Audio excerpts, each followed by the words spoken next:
Welcome back to Storywise. Today, we are going to talk about a very frustrating problem. It is a problem that millions of English learners face every day. You watch a movie, and you understand 80% of the story. You listen to a podcast, and you know what the speaker is saying. You read an article, and the grammar makes sense to you. But then, someone asks you a simple question in English. Suddenly your brain freezes. The words disappear. Your tongue feels heavy. You know the words in your head, but they won't come out of your mouth. You feel like a silent learner. You understand the world, but you cannot talk to it. Why does this happen? Is there something wrong with your brain? The answer is no.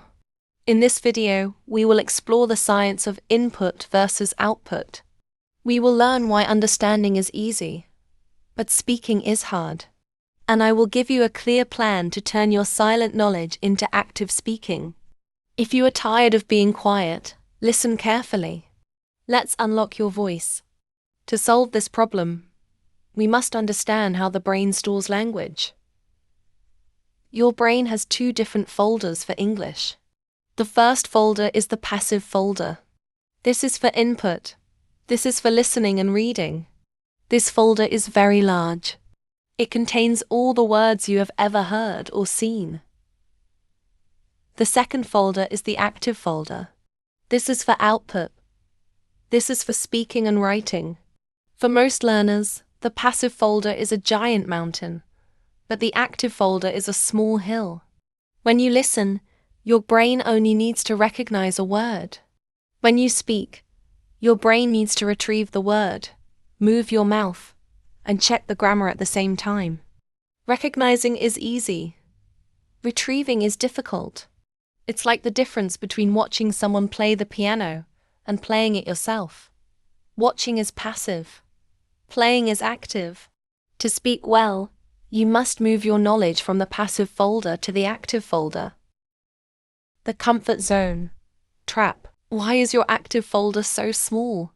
Because most learners stay in the comfort zone. They spend hundreds of hours listening to videos and reading books. This feels good.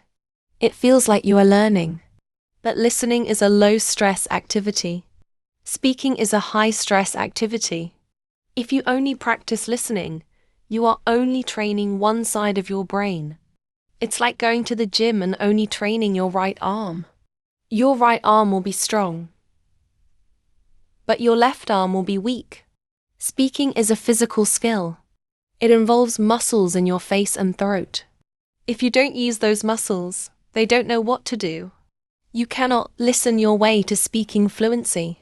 You must step out of the comfort zone and start making noise. The fear of making mistakes. Another reason you can't speak is fear. When you listen, nobody can see your mistakes. But when you speak, your mistakes are public. You are afraid of sounding stupid. You are afraid of using the wrong tense. This fear creates a mental block. When you feel stressed, your brain shuts down the speaking center. You focus so much on perfect grammar that you forget how to communicate. Native speakers don't care about your grammar as much as you think. They care about your message. If you wait until your English is perfect to speak, you will never speak. Perfection is the enemy of progress. You must be willing to speak broken English before you can speak fluent English. The translation, delay. Many learners try to build sentences in their native language first. They think of a sentence, translate it, and then try to say it. This process is too slow for a real conversation. By the time you finish the translation, the other person has already changed the topic. This makes you feel like you can't speak. But the truth is, you are just trying to do too much work in your head. You need to learn to think in chunks and phrases. When you hear a phrase like, "How's it going?" don't translate it. Just learn that it means, "Hello." If you have ready-to-use phrases in your brain, you don't need to translate. You just pull the phrase out and say it. This removes the delay and makes you sound faster and more natural. Training the speaking muscle. How do we move words from the passive folder to the active folder? The first technique is shadowing. We have mentioned this before, but it is essential for this problem. Listen to a native speaker and repeat exactly what they say. Immediately. Don't wait for them to finish. Be their shadow. This trains your mouth to move at a natural speed. It builds muscle memory. Your brain starts to connect the sounds to the physical movement of your lips. The second technique is self-talk. Describe what you are doing during the day. I am making tea now. I am looking for my shoes. This forces you to use the words you understand in a real-life situation. It bridges the gap between hearing and doing. If you can't say it to yourself, you can't say it to someone else. The power of simplification. Sometimes we can't speak because we are trying to say things that are too complicated. You have a complex thought in your native language. You try to say it in English using complex grammar. You fail, and you feel frustrated. The secret to speaking is simplification. If you don't know the word for refrigerator, say the cold box in the kitchen. If you don't know the present perfect continuous, just use the simple present. It is better to be simple and clear than complex and silent. Professional communicators use simple language. They want to be understood, not to show off their vocabulary. Start small, use the words you know well. As your confidence grows, your complexity will grow naturally. Creating an output habit. If you want to speak, you must make speaking a daily habit. Most learners have an input-heavy schedule. They listen for 60 minutes and speak for 0 minutes. I want you to change the ratio. Try the 50/50ths rule. If you listen to English for 10 minutes, you must speak for 10 minutes. You can read a paragraph out loud. You can summarize a video you just watched. You can record yourself on your phone and listen back to it. This forces your brain to stay in active mode. It tells your brain that English is a tool for production, not just consumption. If you don't use it, you lose it. Use your anchor phrases. An anchor is something that keeps a ship in place. In speaking, an anchor is a phrase you know so well that you can say it without thinking. That's a good point. In my opinion. Could you repeat that?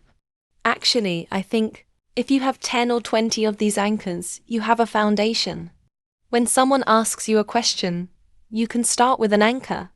This gives your brain 2 seconds to think of the rest of the sentence. It prevents the freeze. It makes you sound more fluent because you start speaking immediately. Collect your anchors and practice them until they are automatic. The role of vocabulary, recall. There is a difference between knowing a word and recalling a word. You know the word decision when you see it. But can you recall it in a split second when you need it? To improve recall, use flashcards or spaced repetition. But don't just look at the word. Say it out loud. Create a sentence with the word that is about your life. If the word is consistent, say, I am consistent with my English practice. This creates a personal connection in your brain. Personal connections are like fast tracks for your memory. They make the word move from the back of your head to the front. Patience with the silent period. Every language learner goes through a silent period. This is a time when your brain is collecting information, but is not ready to produce it yet. This is normal. Don't be angry with yourself. It is like a bottle of water. You are filling it up with input. The water must reach the top before it can overflow. Speaking is the overflow. If you keep pouring in high-quality input and practicing small output, the overflow will happen. One day, you will be in a conversation, and the words will just come. You won't translate. You won't freeze. You will just speak. Trust the process. Trust the work you are doing every day. Thank you for watching this lesson on Storywise. We talked about the passive folder and the active folder in your brain. We learned about the 50/50ths rule and the power of simplification. You have the knowledge. Now, you just need to give it a voice. Stop being a silent observer of the English world. Start being a participant. Speak today. Speak loudly. Speak with mistakes. If you found this video helpful, please like and subscribe. It helps us continue to build this community of learners. Comment below. What is the most frustrating thing about speaking for you? Let's talk about it and find a solution. Keep practicing, keep building, and keep speaking. See you in the next video.